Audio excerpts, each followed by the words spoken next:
먼저 오늘 본문에서 히브리서 기자가 권면하고 있는 내용을 다시 한번 보도록 하겠습니다. 본문 보여주세요.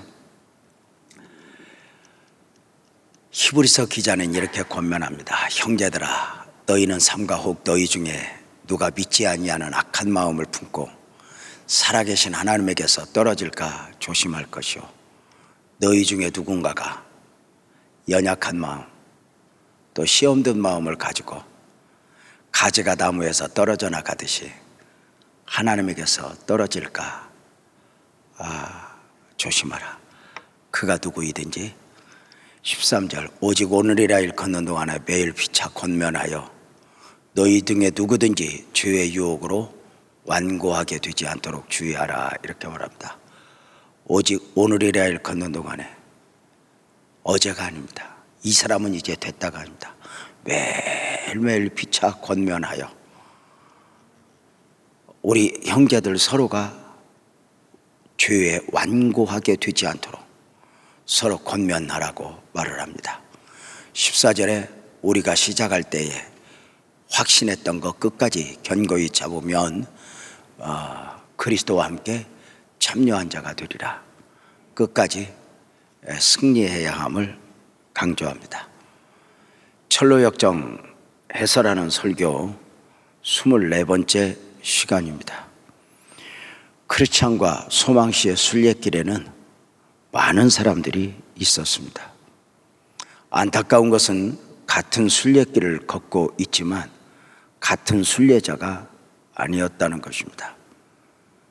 구약에 보면 많은 선지자가 있는데 모두가 선지자인데 거짓 선지자가 있었듯이 순례자인데 순례자가 아닌 사람들입니다. 지난 시간에 크리스천과 소망시가 화려한 은광의 유혹의 시험을 이겨내는 것을 보았고, 소금 기둥의 교훈을 되새기며 하나님의 강 생명수 강가에서 생명수를 마신 능력 있는 순례자가 되는 것을 볼 수 있었습니다. 생명수 강가에서 안식을 누렸던 소망시와 크리스찬은 다시 남겨진 순례길을 출발하게 되었습니다. 생명수 강가의 안식이 평안이기는 했지만 언제까지나 머물러 있을 수가 없었기 때문입니다. 생명수 강가를 떠난 크리스천과 소망시의 다음 여정길은 험한 광야길이었습니다. 얼마를 걸었는지 모르지만 분명한 것은 크리스천과 소망시의 발이 부르트고 땀이 나고 피곤하여 지친 가운데 그만 무엇인지 모르게 낙심을 하게 되었습니다. 출애굽한 이스라엘 백성들의 홍해를 건널 때만 해도 저들은 기대가 있었습니다. 홍해바다가 갈라지는 것을 보았고 애굽 병사가 죽는 것을 보았고 구름기둥 불기둥이 있는 것을 인도를 따르기에 저들은 이제 아무 걱정 없이 가나안만 가면 되는 줄 알았습니다. 그런데 아니었습니다. 저들 앞에 펼쳐진 현실은 광야였습니다. 하루, 이틀, 사흘, 정말 쓰러져 죽을 정말 안타까운 가운데 저들은 물을 만났지만 그 물은 마라의 쓴물이었습니다. 물은 물인데 마실 수 없는 물입니다. 광야죠. 물이 없고 길이 없는 것. 광야. 왜 하나님은 좋은 길로 놔두고 광야길로 이스라엘 백성들을 인도하셨을까? 이렇게 말합니다. 하나님이 저들에게 하나님이 되고 싶어서. 광야는 사실 인간의 욕심을 가져서 광야이지, 사실 하나님만 생각하면 광야는 하나님을 만나기에 최적의 장소입니다. 다른 것 아무것도 신경을 쓰지 않아도 하나님을 만나는데 그 광야의 골짜기의 깊이만큼 하나님을 깊이 만날 수 있는 것이었습니다. 인생의 광야에서도 마찬가지입니다. 인생의 광야가 계속 되어지면 우리는 그만 지치게 됩니다. 그런데 인간적으로 무엇인가를 몸부림을 치기 때문이지, 사실은 그 광야에서 하나님을 만나면, 아멘 합시다, 광야가 아니게 됩니다. 이게 원리입니다. 광야가 광야 아니어서 광야가 아닌 것이 아니라 하나님을 만나니 감옥이 아니었고 억울함이 아니었고 광야가 광야 아니게 되는 것입니다. 그러나 그 광야에서 단순히 문제 해결에만 초점을 맞추고 하나님을 만나지 못하면 그냥 광야길을 걸었네 추억이지 간증은 아니게 됩니다. 사랑하는 여러분, 간증이라고 하는 것은 가난한 사람이 부자 되었고 병든 사람이 치료가 되었다고 간증이 아닙니다. 단순히 흥왕하게 되었다고 해서 간증이 아니라, 간증은 하나님의 흔적입니다. 내가 무엇을 했는가가 아니라 하나님이 어떤 은혜를 베푸셨는가. 사랑하는 성도님들, 저와 여러분의 삶에 하나님의 이야기를 많이 담아낼 수 있기를 주님의 이름으로 축복합니다. 다시 말씀을 드립니다. 광야에서 하나님을 못 만나면 광야는 그냥 광야로 끝나버립니다. 그저 내 삶의 어려움의 과정이 있었어, 그 정도로 지나고 마는 것입니다. 그런데 그 가운데서 하나님을 만나면 광야가 아니게 되고 감옥이 아니게 되는 놀라운 축복을 누리게 된다는 것입니다. 자, 험한 광야의 순례길을 걷다 소망씨와 크리스찬, 저들은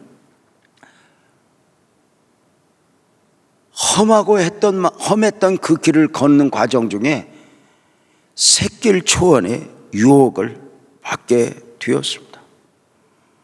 너무 힘든 길을 가다가 좀 편하게 예수를 믿고 싶은 것입니다. 너무 이렇게 예수 믿는 거 말고 좀 인위적이기는 하지만 좀 평안한 가운데 믿고 싶은 것, 그 길이 바로 샛길 초원의 유혹입니다. 자, 그들의 마음, 그리고 샛길 초원은 어찌 생겼나? 목사님, 여행으로 두 사람의 발은 부르트고 피곤한 상태였으므로 그 험한 길을 걸어가야 하는 순례자들은 매우 낙심이 되었다. 그들은 걸어가면서 길이 더 좋아지기를 내심 바랐다. 그런데 그들 앞에 조금 떨어진 길 왼쪽에는 초원이 하나 있었고 초원으로 넘어 들어갈 수 있도록 울타리 앞에 계단식 문이 하나 있었다. 그 초원은 샛길 초원이었다. 샛길 초원이었다. 힘든 광야 여정길을 걷고 지쳤는데 이게 웬일입니까? 옆으로 길 하나가 다 있는 것입니다. 근데 그 길은 평안해 보이는 것입니다. 이왕이면 험한 길보다는 좀 여유 있는 길로 걷고 싶은 것입니다. 놀라운 것은 험한 광야길을 걷다가 순례자 크리스천이 그 샛길 초원의 유혹에 마음을 빼앗기고 말았습니다. 나중 순례자 소망씨가 넘어지는 것이 아니라 처음 순례자, 앞선 순례자 크리스천이 흔들려 넘어지는 것입니다. 그 유혹 앞에 어쩌면 순례자 크리스천은 소망씨와 동행하면서 순례자로 그 여정 가운데 거룩한 부담이 있었을지 몰라요. 우리가 그런 거 있잖아요. 부모가 나 혼자면 어떤 어려움도 괜찮지만 자식에게는 좀 편한 길을 주었으면. 저 개인적으로 목사가 이렇게 목회를 하면 갑자기 인간적이 되는 경우가 굉장히 많아요. 어떤 경우냐면 성도들이 너무 어려움이 반복되는 것을 보면서 그만 저 사람을 영적으로 이끌고 가면 그만 지쳐버릴 것 같은 거예요.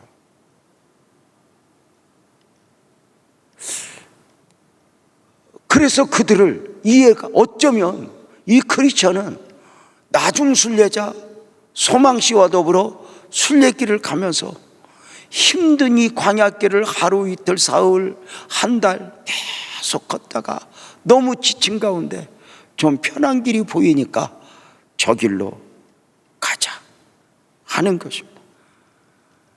자, 크리스찬이 그 새길을 보면서 이야기를 합니다. 이 목초지가 우리가 가는 길을 따라 나 있으면 이쪽으로 갑시다. 이 길은 내가 바라던 가장 평안한 길이니 소망시 좀 담을 넘어가는 듯 하지만 우리 넘어갑시다. 그렇지만 이 길이 우리가 가야 할 길이 아니면 어쩌죠?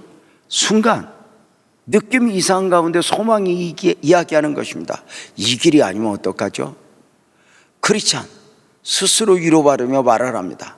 그런 것 같지는 않습니다. 보시오, 이 길도 본래 길을 따라 나 있지 않습니까?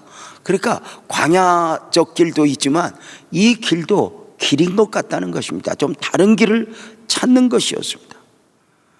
무엇인가 수월한 길, 편한 길. 자, 샛길 초원의 길에 들어서서 순례자로 걸어가고 있는데 앞서 한 사람이 걸음을 걷고 있는데 그 사람 이름이 누구냐면 헛된 확신입니다. 헛된 확신. 우리가 잘 모르는 길을 이렇게 가다 보면 이곳이 어디지? 지금은 자동차를 운전하다 뭐 이렇게 모르는 길을 가도 뭐 한국 사람들 좀 젊은 사람들은 뭐 물어볼 필요가 없어요. 내비 아가씨가 다 인도를 해주기도 하고 뭐 다 키면 되니까. 근데 이런 거 하나도 없을 때 그저 모르는 길 가면 그저 누군가를 만나면 그저 반가운 거야. 왜냐하면 저 사람이 내가 모르는 길을 알려줄 수 있을까 하는 기대 때문에 그래요. 근데 만약에 그가 강도라면, 그가 내 삶을 파괴할 수 있는 사람이라면 심각해지는 것 아닐까? 정말 만약에 그런 경우라면 낭패일 것입니다. 영적으로는 어때요? 자, 순례자 크리스찬과 소망씨가 광야길을 벗어나 샛길 초원의 길에 뒀을 때 만난 사람이 헛된 확신이에요. 문제가 있어 보이지 않아요? 저자의 의도가 뭘까요? 이 유혹에 넘어갔을 때 헛된 확신. 헛된 확신. 이 길이야, 이 길이야. 그런데 그 확신이 아닌 경우라는 거죠. 자, 저자의 의도가 뭘까? 사람은요, 잘못된 길을 걸을 때, 우리가 교회 생활을 하면서 시험에 들을 때 누군가를 만나면 당신 왜 그래? 이런 소리를 원하는 게 아니에요. 내가 듣고 싶은 소리를 원하거든요. 잘못된 길을 이렇게 걷고 있을 때 이 길이 누군가가 바른 길이라고 말해주기를 기다리는 거죠. 스스로에게 속는 경우가 참 많이 있으니 어쩌면 이 헛된 확신이라 이름한 사람은 내 안에 또 하나의 나일 수 있다는 생각을 하게 돼요. 자, 크리스찬과 소망은 그 사람을 불러 이 길이 어디로 이어져 있는가 묻습니다. 자, 소망이가 묻습니다. 이 샛길 초원이 어디로 이어져 있습니까? 헛된 확신이 대답합니다. 하늘나라까지 이어졌습니다. 크리스찬 큰 소리를 칩니다. 보시오, 내가 그럴 거라고 말하지 않았어. 이 사람 말로 짐작건대 우리가 옳았습니다.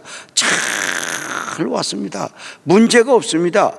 뭐 그렇게 꼭 어렵게 예수를 믿어야 할 필요가 있어. 이렇게 평안한 길, 이렇게 넓은 길, 적당한 길, 이 길도 하늘나라만 가면 되는 거 아니요? 라고 이렇게 갑니다. 헛된 확신. 크리스찬이 소망씨가 성령으로 충만하면 이런 사람들은 만나지도 않았습니다. 이런 사람과 대화도 섞지 않았습니다.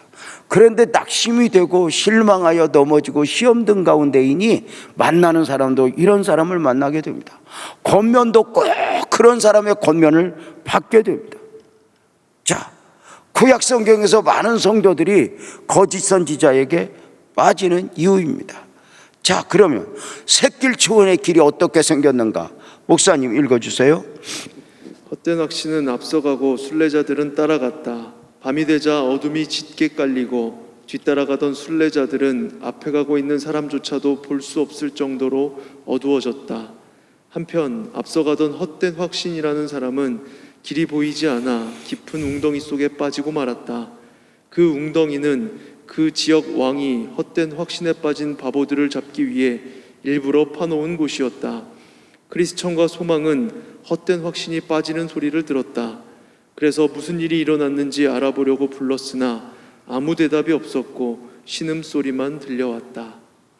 헛된 확신은 샛길 초원의 유혹의 길로 앞서 걸으면서 이 길은 하늘까지 이어진 길이야. 어떻게든 하늘만 가면 되지. 무엇이 그렇게 방식이 문제인가? 그리고 평안한 길을 선택해서 갔는데 날이 어두워지자 앞이 보이지 않고 앞이 보이지 않는 가운데 깊은 웅덩이에 이 헛된 확신이 빠져버린 거예요. 헛된 확신이. 이 헛된 확신은 이 깊은 웅덩이는 그 지역의 왕이 깊은 웅덩이를 파놓고 샛길 초원의 유혹에 빠진 바보들을 함정에 빠뜨리기 위해서 파놓은 웅덩이였어요. 근데 여기에 빠져버린 거예요. 누가? 헛된 확신. 그리고 그가 빠지는 것을 보고 소망과 크리스찬이 그를 계속 부르지만 신음소리만 들리지 대답이 없는 거예요. 샛길 초원의 유혹 앞에서 깜짝 놀랐어요. 이 길이 아니구나. 우리가 정말 위험한 길에 들어섰구나. 그런 가운데 소망씨가 목소리를 높여요. 지금 우리가 어디에 있는 것입니까? 지금 우리가 어디에 있는 것입니까? 크리스천은 자기가 친구를 잘못된 길로 인도하지 않았나 하는 생각에 아무 말이 없습니다.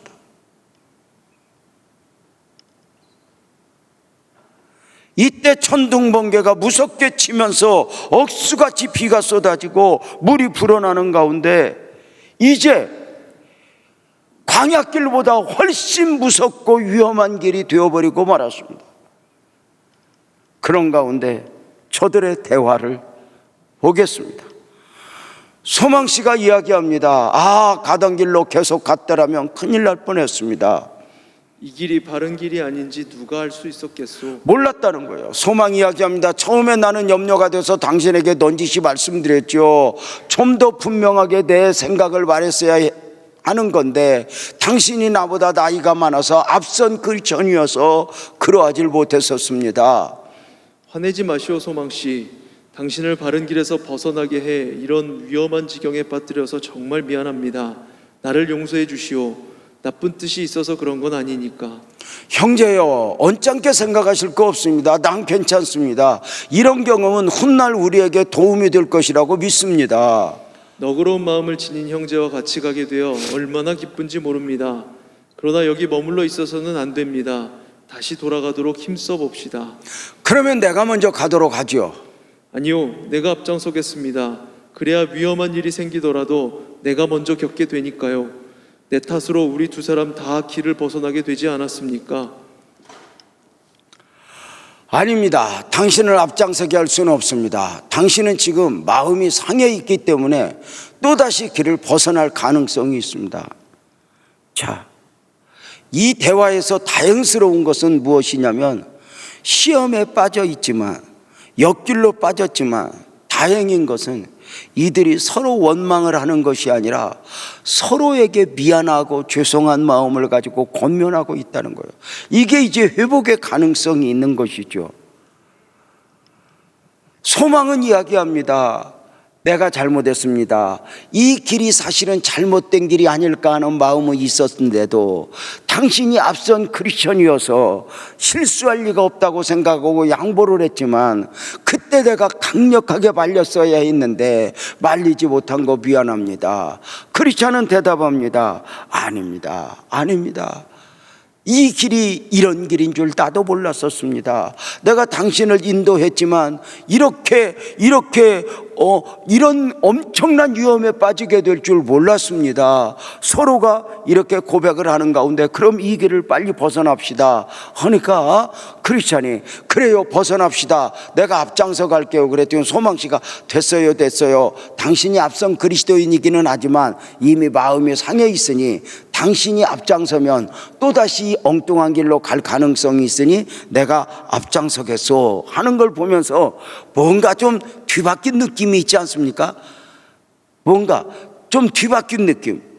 자, 이렇게 빠져나오는 가운데 어떤 일이 있는가? 목사님 한번 읽어보세요. 이렇게 용기 있게 서로 길을 먼저 가겠다고 하고 있는 동안에 두 사람은 누군가의 목소리를 들었다. 네가 전에 가던 길을 마음에 두라. 돌아오라. 그러나 이때쯤 물이 상당히 불어나 돌아가는 길이 무척 위험해졌다. 그때 나는 길 안에서 밖으로 나오는 것이 길 밖에서 안으로 들어가는 것보다 훨씬 더 쉽다는 것을 알았다. 두 사람은 돌아가려고 위험을 무릅썼다. 그렇지만 길이 너무 어둡고 물은 깊어서 돌아가는 도중에 그들은 서너 번이나 물에 빠져 죽을 뻔하였다. 그들은 무진 애를 다 써보았지만 그날 밤 안으로 계단식 문이 있는 곳까지 다시 돌아갈 수는 없었다. 마침내 그들은 쉴 만한 조그마한 장소를 찾아 들어가서 날이 밝기를 기다렸다. 몹시 지쳐 있었기 때문에 그들은 곧 잠이 들고 말았다. 이제 이들의 과정을 보면서 배운 것이 바로 무엇이냐면 저자는 이 부분에서 강조하고 싶은 게 있어요. 뭐냐면 나중된 자가 먼저 되고 먼저 된 자가 나중될 수 있다는 거였어요. 완전한 사람은 없다는 거예요. 크리스찬이 수많은 과정을 거치면서 수많은 시험들을 이기고 지금까지 리더였는데 나중순례자, 그러니까 그 나중순례자, 이제 막 믿기 시작한 사람에게 영적인 권면을 받게 되는 거예요. 자, 성경은 그렇게 말하잖아요. 마태복음 19장 30절도 말하죠. 그러나 먼저 된 자로서 나중되고 나중된 자로서 먼저 될 자가 많다. 20장 16절 이와 같이 나중된 자로서 먼저 되고 먼저 된 자로서 나중되리라 이렇게 말합니다. 자, 그러면서 저들이 뭐라고 고백을 했냐면 시험에 빠질 때보다 나오는 길은 갑절이나 더 힘들다는 것이었습니다. 엉뚱한 길에 들어섰다가 바른 길로 돌아오는데 너무 과정. 그런데 빠질 때는 몰랐는데 거기서 빠져나오는 과정 중에 만나게 되는 것이 의심의 성을 통과를 하게 됩니다. 의심의 성의 주인은 거인 절망이라는 사람이었습니다. 거인 절망은 복음적 삶의 현장에서 이렇게 나를 절망케 하는 골리앗 같은 경우라 할 것입니다. 우리가 살아가면 약해지면 어김없이 거인 골리앗을 만나게 됩니다. 우리가 성령으로 충만하면 아멘합시다. 거인 골리앗도 작아 보입니다. 그러나 믿음이 연약해지면 그저 모든 것이 커 보입니다. 나중에 앞으로 늙으면 어떡하지? 우리 아이들은 어떻게 되지? 병들면 어떻게 되지? 이런 한 문제들이 그만 짓눌러 버리게 됩니다. 짓눌러 버리게 돼요. 샛길 초원의 유혹의 길에서 빠져나오면서 그곳이 어딘지 몰라서 지쳐 잠들어 있는 그들, 그곳은 의심의 성이었어요. 거인 절망이 주인이었어요. 그 거인 절망은 자고 있는 순례자를 보면서 흔들어 깨워요. 일어나라고 명령했어요.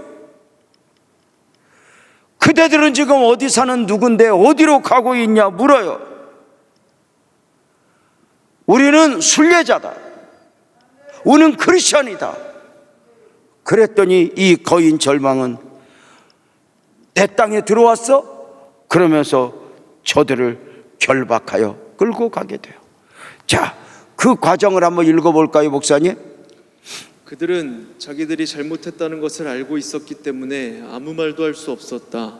거인 절망은 순례자들을 성으로 끌고 가서는 더럽고 악취가 풀풀 나는 캄캄한 지하 감옥에 가두어 버렸다.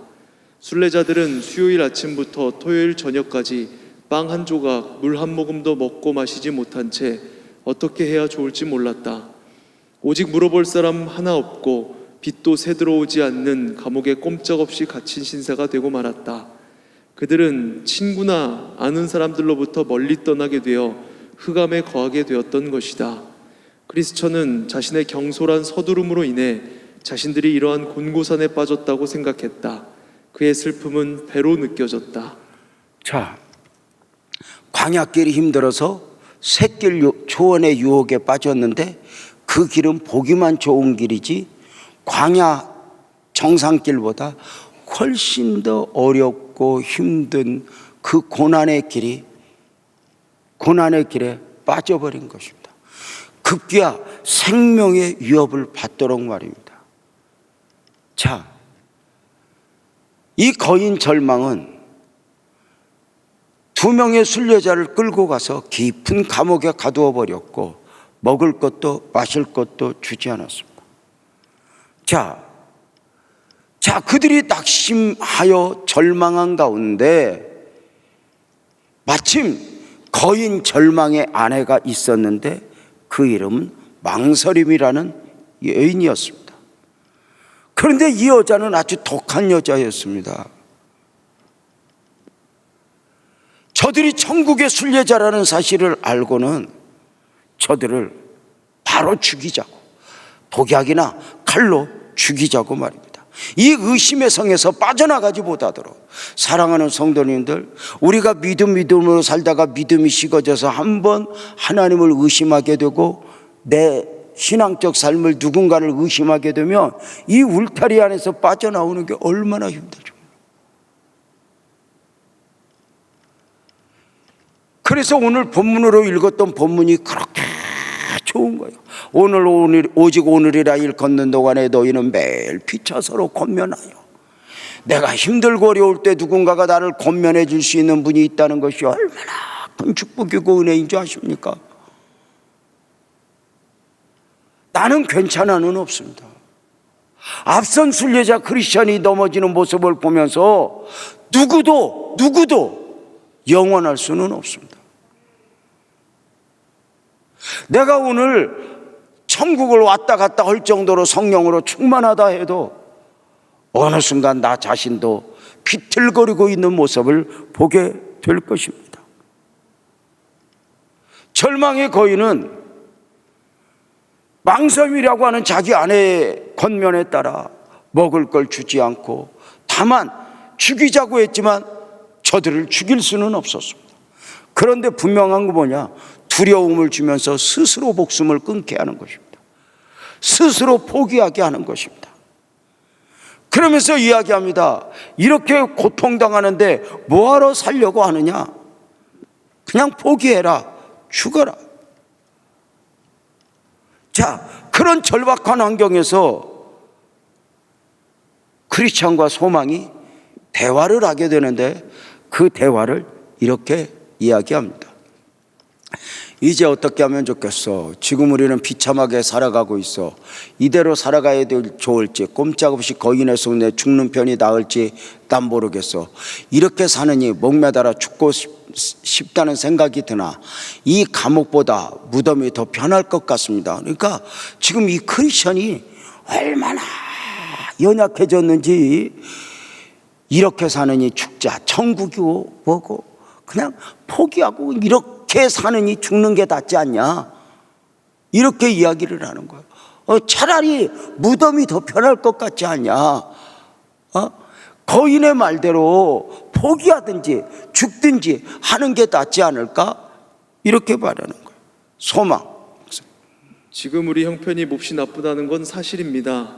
이렇게 언제까지 사느니 나 자신도 죽는 편이 훨씬 낫겠다는 생각도 듭니다. 그렇지만 우리가 가는 나라의 주님께서는 너희는 살인하지 말라고 하셨습니다.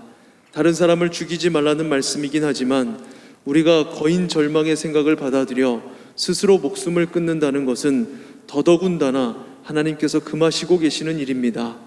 사람을 죽이는 사람은 단지 사람의 몸만을 죽이는 죄를 짓지만 스스로 자기 목숨을 끊는 사람은 몸과 영혼을 모두 죽이는 꼴이 됩니다.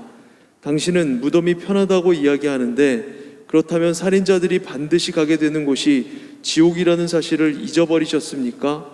살인한 자는 누구도 영원한 생명을 얻지 못합니다.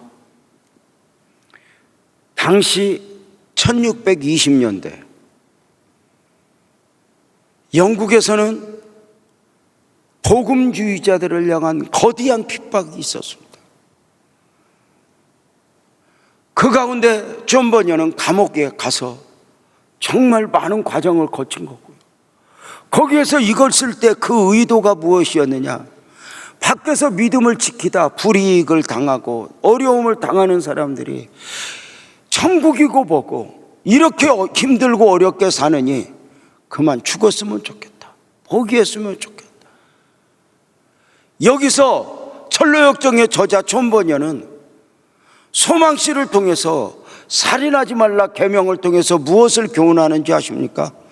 우리가 다른 사람을 살인하면 그 사람의 영혼은 어찌하지 못하고 몸을 죽이는 것이 되지만, 내가 만약에 스스로 목숨을 끊어 자살하게 되면 우리 몸과 영혼을 망가뜨리는 경우가 됩니다. 육적 생명과 영적 생명을 살인하는 경우가 됩니다.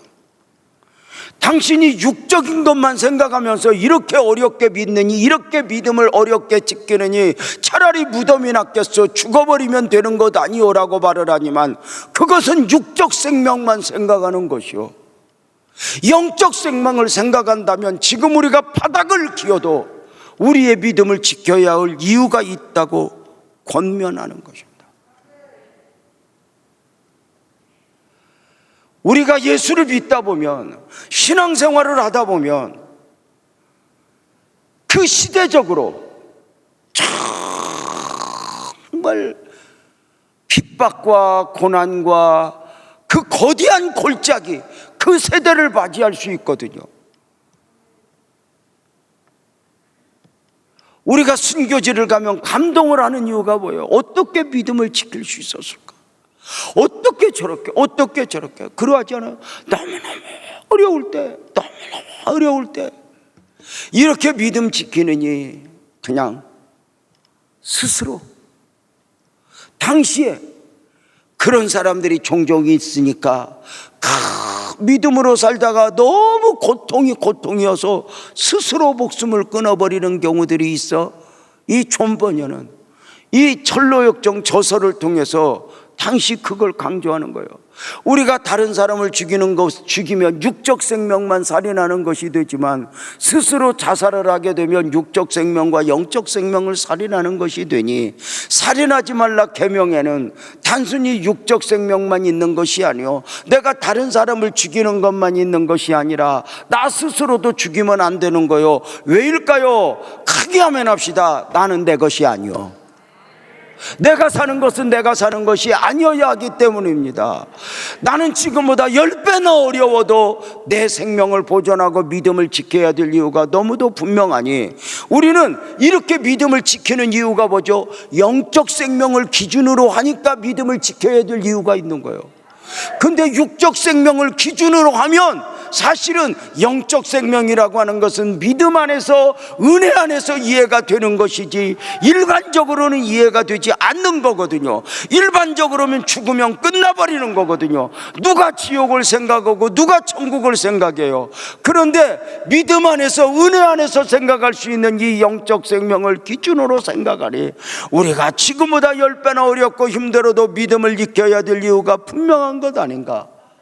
사랑하는 여러분, 우리 끝까지 믿음을 지켜내는 복된 은혜가 있기를 주의 이름으로 축원합니다. 내가 사는 것은 내가 사는 것이 아니요, 여기서 철로역정의 저자 존 버녀는 강조하는 것입니다. 당시 1620년대 그 영국 국교를 통해서 거대한 핍박 가운데 살아가고 있던 당시 청교도 교인들에게 아무리 어렵고 힘들어도 포기하지 마시오, 아무리 어렵고 힘들어도 내려놓지 마시오, 끝까지 주님을 보십시오, 스스로 목숨을 끊지 마시오.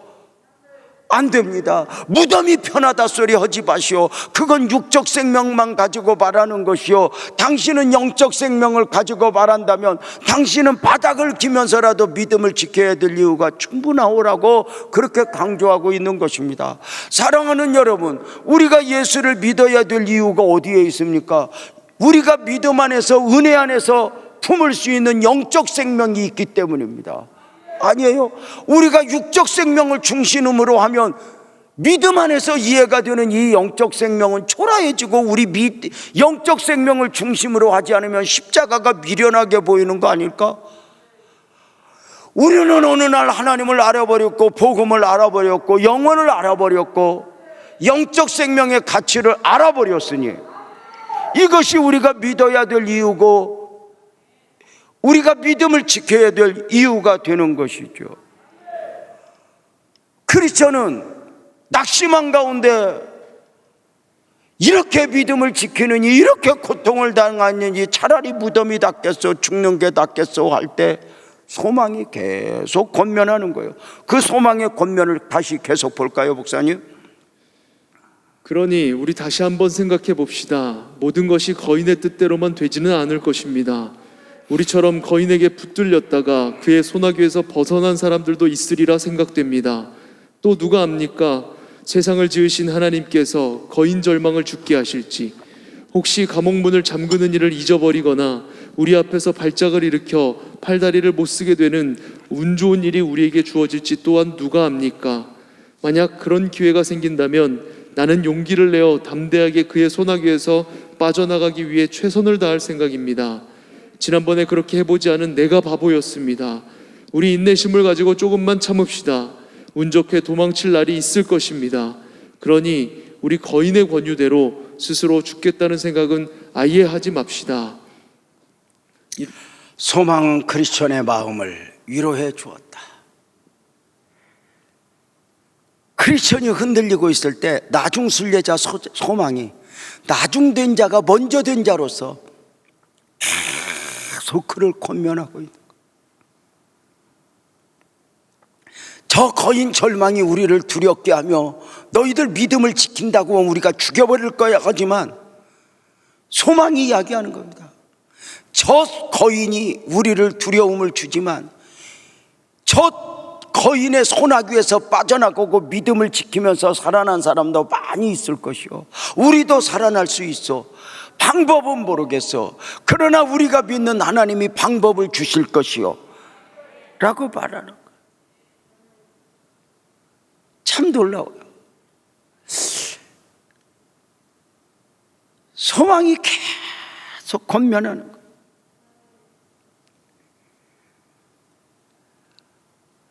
계속해서 이렇게 믿음을 지키려고 하면 지키려고 할수록 거인 절망과 그의 아내 망설임은 계속 고난 위에 고난, 핍박 위에 핍박을 주면서 내가 너희들이 태어난 것까지 스스로 후회하도록 어려움을 주겠다 계속 강조할 때 크리스찬이 흔들려요.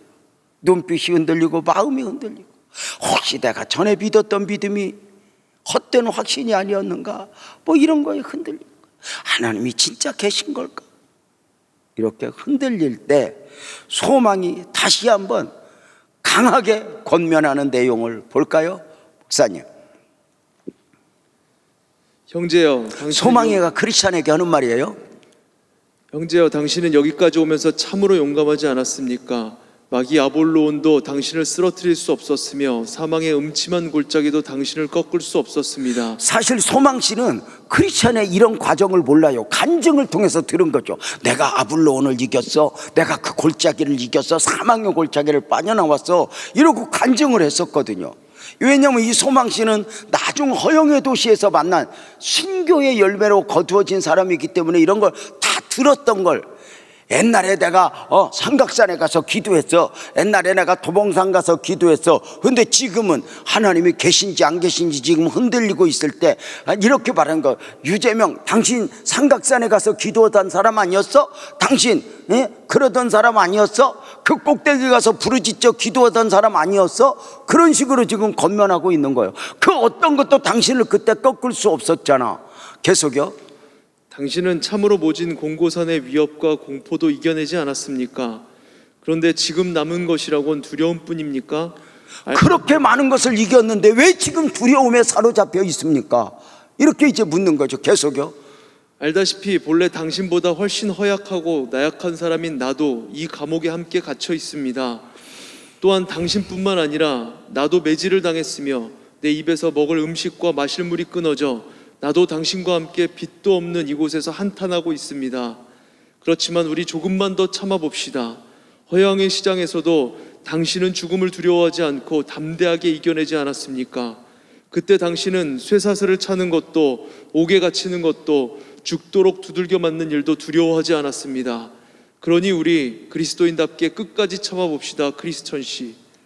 그러니까 당신이 어떤 사람이었는가를 계속 강조하는 거예요. 당신은 아블론 마귀도 이겼던 사람이요, 사망의 음침한 골짜기도 이겼던 사람이요, 당신 내가 허영의 시장에서 박소 찾고 예배였을 때, 감옥에 갇혔을 때 당신 얼굴에는 두려움이 없었죠. 당신을 누구도 어떻게 할 수 없었죠. 그 대단한 모습을 보고 우리가 그리스도인이 되었는데 지금 당신 그렇게 흔들려 있으면 어떻게 하자는 것이요. 무엇보다도 지금 당신이 고난당하고 있고 어려움 당하고 있지만 나도 지금 똑같은 위치에 있어. 근데 앞선 그리스도인인 당신이 흔들리면 나는 어떨까란 말이요. 우리 끝까지 믿어봅시다. 끝까지 달려가 봅시다. 우리가 뭐가 문제겠어. 우리 한번 끝까지 가봅시다.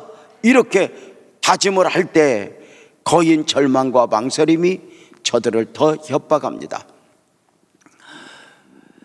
끈질긴 놈들이야. 스스로 목숨을 끊기보다는 차라리 공고산의 모든 어려움을 견디는 쪽을 택하겠다고 하니, 그러니까 좀 죽어라. 고만코는데 내가 이 어려움을 견디겠다고 믿음을 지키겠다.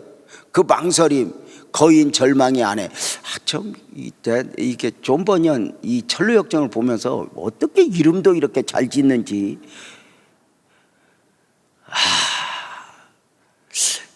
내가 우리 아내 이름이 여신이거든요. 여신. 여러분 여신하고 사는 거 힘들어. 내가 텍사스 감리교회 가서 집회를 했는데 그 담임 목사님하고 나하고 얼마나 웃었는지 몰라. 그 목사님 사모님 이름은 남신이야. 남신하고 여신하고 앉혀놓고 집회를 하는데 인간 유재명이 두렵고 떨린 가운데, 그랬더니 예배 마치고 나니까 담임 목사님이 와, 목사님 대단합니다. 남신과 여신 위에서. 자, 우리 아버님이 참 우리 아내 이름을 잘 지어주었다 싶었는데 이 존 버년이 어떻게 이름을 그렇게 잘 붙였는지 몰라. 그러면서 망설임이 이야기하는 거야.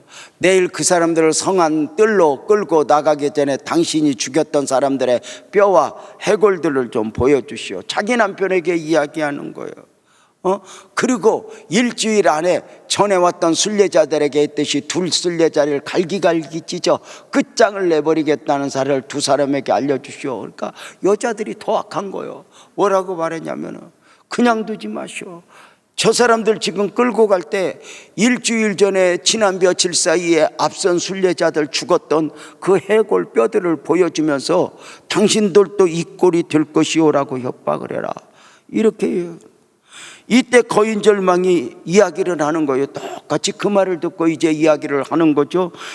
해골들을 보여주면서 이 사람들은 모두 한때 너희와 같은 순례자들이었다. 너희처럼 내 땅에 함부로 들어와서 내가 적절한 때 찢어 죽였지. 열흘만 지나면 너희도 똑같은 운명에 처하게 될 것이다. 감옥에 내려가 있어. 심히 때리고 이제 그 해골들을 보여주며 온갖 두려움과 아픔에서 스스로 포기하도록, 믿음에서 완전히 떠나도록 협박을 합니다. 놀라운 사실이 일어나요. 여기서 소망과 크리스찬이 기도를 시작해요.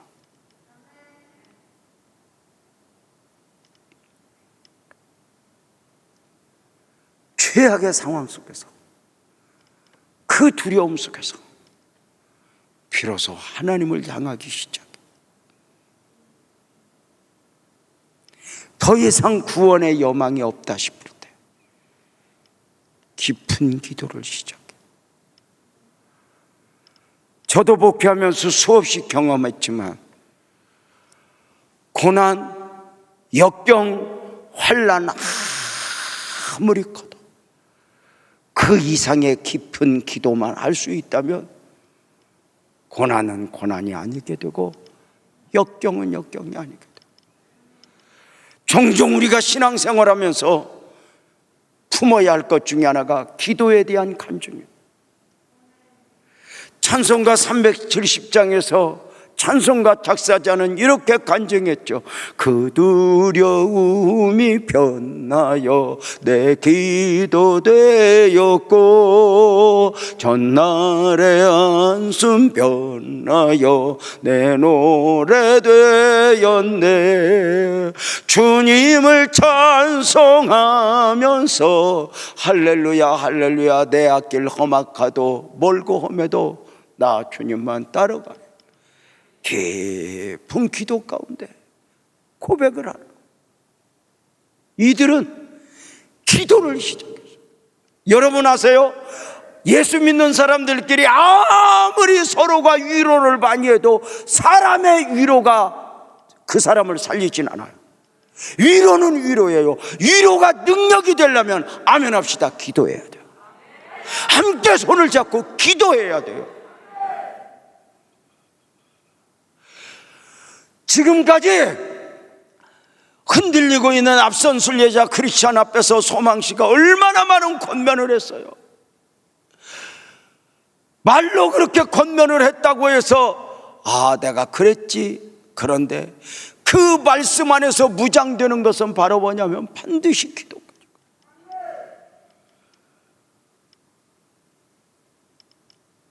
사랑하는 여러분, 결국은 기도 자리에 와야 돼요.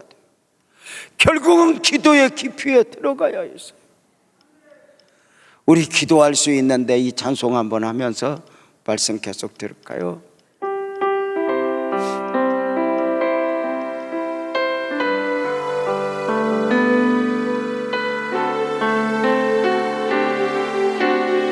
기도할 수 있는데 왜 걱정하십니까? 기도하면서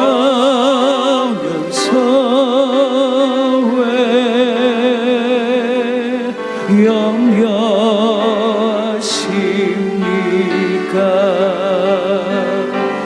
기도할 수 있는데 왜 실망하십니까?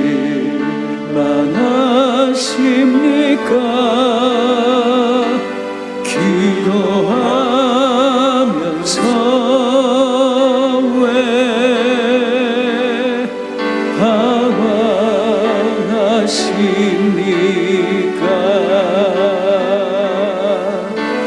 주님 앞에 무릎 꿇고 간구해 보세요. 마음을 정결하게 뜻을 다하여 기도할 수 있는데 왜 걱정하십니까?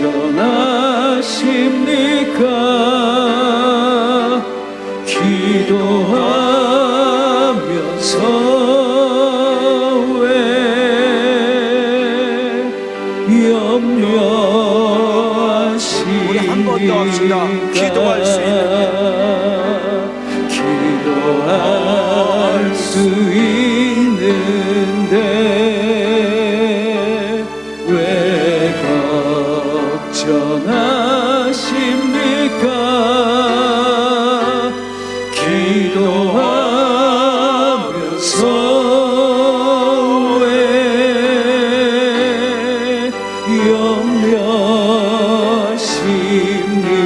염려하십니까? 할 수 있는데 왜 실망하십니까?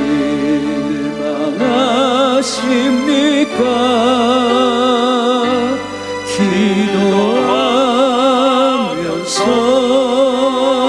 왜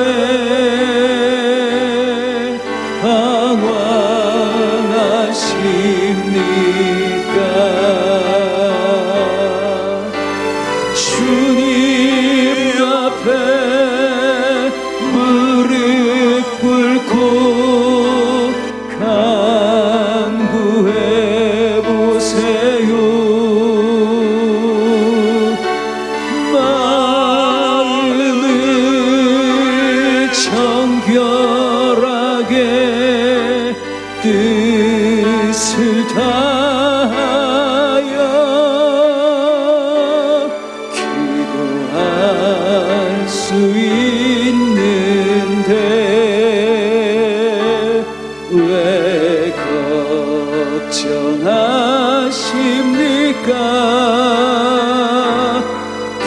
기도하면서 왜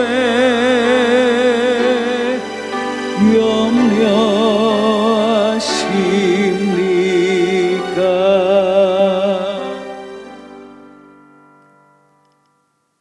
영에 속한 사람은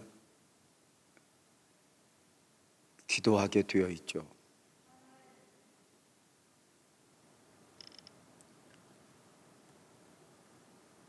우리가 소망시가 흔들리고 있는 크리스천에게 계속 권면하는 가운데 아무리 좋은 말로 해도 그를 바꿀 수 없었어요. 그런데 저들은 그 깊은 감옥에서 더 이상 구원의 여망이 없는 가운데 함께 손을 잡고 기도를 시작해.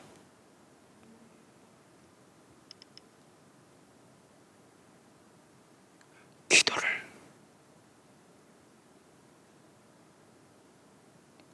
저들의 기도는 철로역정 책에 보면 밤이 맞도록 날이 새기까지 부르짖어 기도했다, 이렇게 말하고 있어요.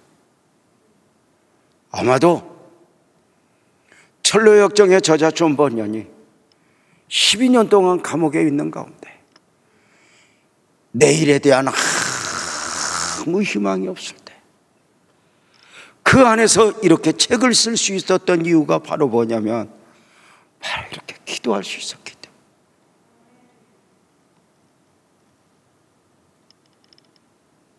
하루 이틀이 아니잖아요.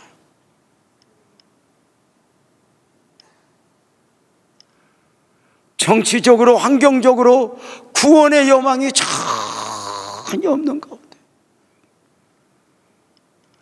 얼마나 주변에 많은 사람들이 존 번연을 위로했겠어요. 힘내세요 목사님, 힘내세요 전도자요. 어쩌면 이 존 번연은 때로는 흔들렸을 거예요. 크리스천이 이렇게 흔들리는 모습을 보면서 사기 싫은 자기 자신을 변한 것일 수 있어요. 내가 이렇게 절망했을 때 어느 날 믿음을 지키겠다고 한 사람이 감옥에 왔는데 그가 누군가 보니 자기가 전도를 통하여 예수 믿은 사람이야. 그런데 그 사람이 믿음을 지키겠다고 몸부림을 치는 것을 보면서 글을 쓰는 거예요.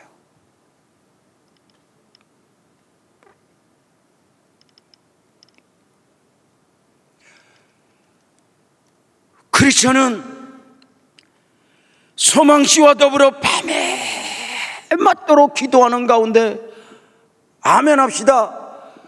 그냥 위로가 아니라 하늘로부터 오는 무엇인가 느낌을 받기 시작해. 뭔가 영적인 짜릿 느낌이 딱 있어지면서 스스로 경기를 하듯 놀란 사람처럼 고함을 질러요. 크리스찬이 어떻게 바보 같으니라고. 내가 지금 감옥에 있지만 자유롭게 걸어 다닐 수 있는데도 냄새나는 감방에 누워있다니. 내 가슴 속에 약속이라는 열쇠가 있는 것을 깜빡 잊어버리고 있었어. 이 열쇠는 의심성의 모든 문을 열 수 있어. 내게 열쇠가 있었어. 기도의 열쇠가 있었어. 여러분, 기도는 모든 것의 열쇠가 됩니다. 기도할 수 있는데 깜짝 놀래. 경기를 하듯 일어나면서 내가 왜 이러고 있어? 내가 왜 이렇게 감옥에 갇혀 있어? 내가 언제까지 이렇게 눌려 있는 거야? 나는 일어나야 돼. 스스로 깨 일어나는 거예요. 여러분, 우리가 꼭 기억하세요. 우리가 시험에 들었을 때, 낙심에 있을 때 누구 말 몇 마디 듣고 회복되는 건 진짜 회복이 아니에요. 우리 스스로 깨어 일어나는 거예요. 하늘에서 오는 느낌, 영적인 은혜, 딱 느낌 속에 세상 사람들이 주는 몇 마디 위로가 아니라, 아버지 아시죠? 아버지 아시죠?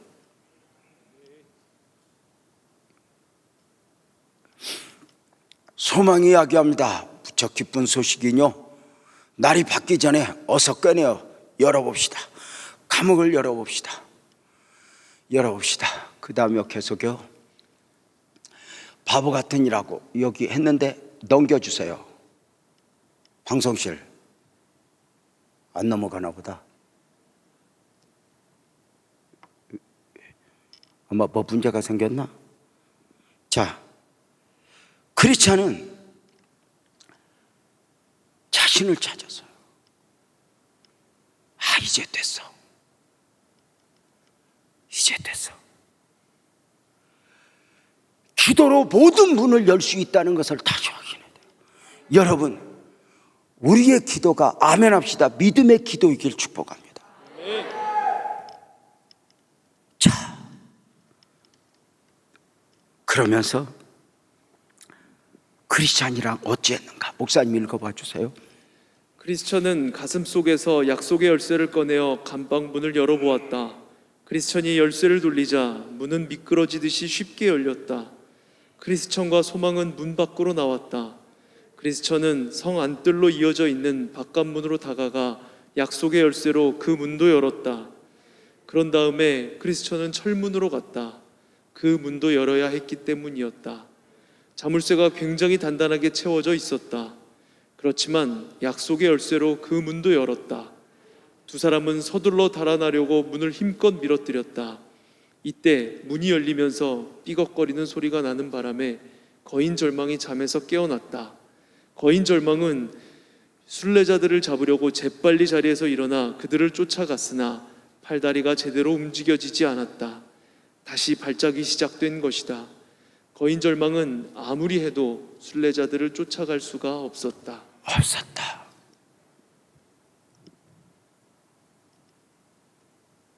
기도하는 가운데 약속의 열쇠가 내 안에 있었음을 깨닫고 모든 문을 열어 자유하기 시작했고, 사랑하는 성도님들, 우리가 기도하면 코로나도 그 어떤 환경도 우리를 가둘 수 없어요. 비로소 저들은 그 의심의 성, 거인 절망이 함정을 파놓고 잘못된 길에 들어서기를 많은 순례자들이 빠져 들어오기를 원하는 그들, 그 현장에서 빠져나오면서 이 울타리에 또 다른 사람이 빠질까 염려가 돼요. 표시를 하기로 결정을 해요. 그들이 어떻게 큰 팻말을 의심의 성 앞에 세웠는데 이렇게 세웠어요. 목사님 한번 읽어보세요. 이 길로 가는 사람은 반드시 죽습니다. 의심의 성에 절망이라는 거인이 살고 있는데 그는 하나님 나라의 왕을 업신여기고 경건한 하나님의 순례자들을 멸망으로 이끌고 잔인하게 죽이는 자입니다. 의심하지 말라는 거예요. 마귀는 우리로 하여금 의심하게 해요. 하나님을 의심하게 하고 그동안 내가 믿었던 걸 부정하게 해요. 내가 싸웠던 영적 싸움을 부정하게 해요. 그러면서 이 의심의 성에 들어가지 말라, 이 말은 그리스도인들이요, 당신들은 믿음으로 사는 사람들이요, 절대 의심하지 마시오.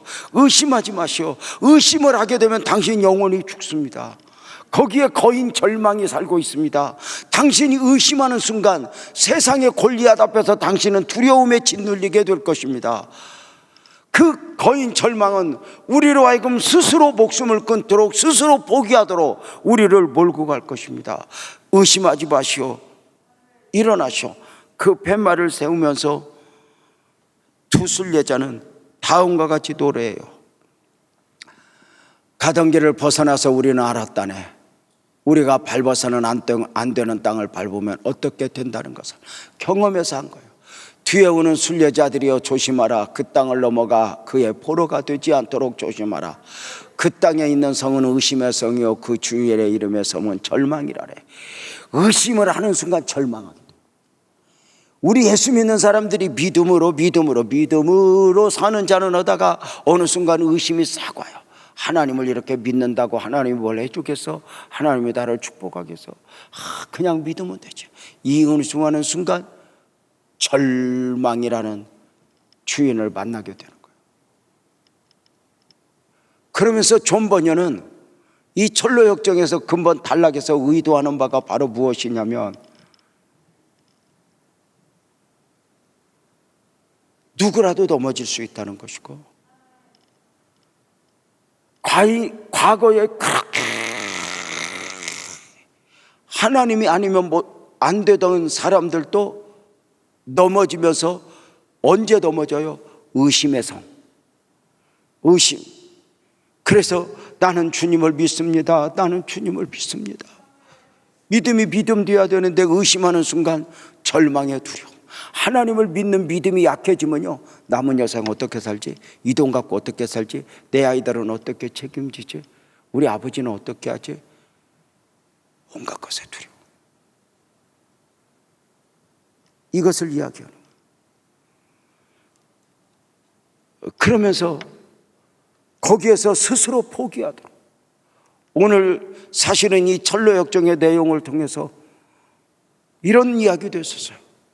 영적 생명의 가치와 육적 생명의 가치, 스스로 포기하려고 할 때 얼마나 당시 1620년대 영국 국교 성공회를 통해서 많은 사람들이 어려움을 겪어 이렇게 구차하게 이렇게 핍박 속에서 사느니 죽어버려야지. 스스로 목숨을 끊을 때 스스로 목숨을 끊지 말라고 존 버녀는 설교하는 중에 그런 외침들, 우리는 끝까지 믿음을 지켜야 한다고, 살인하는 자가 되어서는 안 된다고, 다른 사람을 죽이면 육적 생명만 살인하지만 스스로 자살을 하게 되면 영적 생명과 육적 생명을 함께 포기하는 것이 되니 스스로 살인한 자가 되고, 아무리 힘들어도 죽는 게 나하지만 그 죽음 이후에는 지옥이 기다리고 있는 것이요.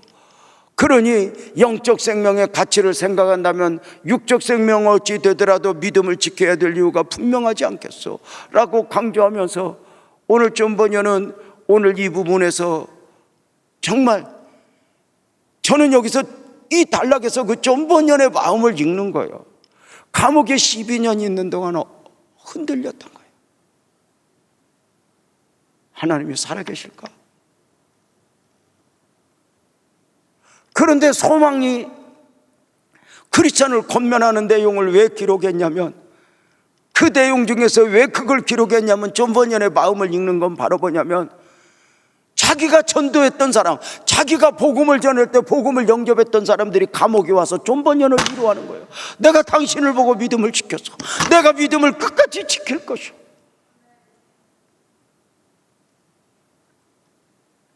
그럼에도 불구하고 결국은 그 감옥 안에서 함께 손을 잡고 기도하면서 그제서야 그 영적 스파크라고 말을 했거든요.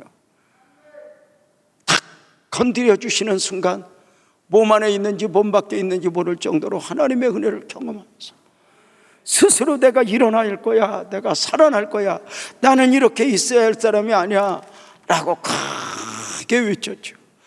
그러면서 좀 번연히 강조하는 것은 아무리 우리가 서로 위로하지만 결국은 그 위로와 더불어 기도에까지 가야 영적 생명이 살아나는 것임을 강조하고 있는 것이죠. 오늘도 우리는 마지막 때에 피차 이 코로나19 상황 속에서 때로는 이렇게 지칠 수 있죠. 그럼에도 불구하고 누군가가 믿음을 지키면서 하나님을 만나면서, 그러면서 성경은 내 주변에 있는 사람들이 어떤 사람인가? 히브리서 3장 13절 말씀을 다시 보면 오직 오늘을 날 걷는 길 동안에 매일 피차 권면하여 너희 중에 누구든지 죄의 유혹으로 완고하게 되지 않도록 하라. 믿었던 만큼 믿음이 식으면 얼마나 완고해지는지 몰라요. 오늘 또 여러분은 어떠세요? 많은 사람들이 함정에 빠져요. 그리고 의심의 성에 들어가요. 그리고 거인 절망을 만나서 두려움에 염려에 사로잡혀. 그러나 그 두려움을 이기는 것은 그 두려움이 변하여 내 기도 되었고 전날의 한숨 변하여 내 노래 되었네. 결국은 기도의 믿음이 회복시킨다고 이야기를 해요. 우리에게 어떤 어려움이 있을지 몰라요. 그러나 우리는 끝까지 나는 주님을 믿습니다 고백하면서 승리하는 것 아닐까? 나를 절망시키는 요인들이 수없이 많아도 나는 주님을 믿습니다, 나는 주님을 믿습니다 외치며 여러분의 기도가 오늘 또 기도가 주는 축복을 경험하는 복된 은혜가 있기를 주님의 이름으로 축복합니다. 의심의 성에서 어떤 어려운 일 앞에서도 나는 승리하리라, 나는 믿습니다. 우리 모두 자리에서 일어나서 나는 주님을 의심하지 않으리 찬송합니다.